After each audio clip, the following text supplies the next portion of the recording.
Napakaliwanag niyan. Maski estudyante kayo, maski hindi pa kayo umabot ng college, naintindihan ninyo. Maski sinong tao, hindi sinabing kailangan kandidato. Dahil ang kandidato, sabi nila, ay kailangan nag-file muna ng certificate of candidacy. Okay.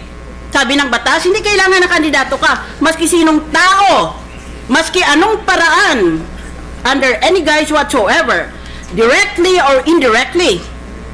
Kaya hindi lang directly, maski indirect way. If you use public funds, you shall be guilty of an election offense. Hindi ba maliwanag yan? Kung makakabasa ka, dapat maintindihan mo. Basta normal lang ang mentalidad mo at hindi ka lang autistic.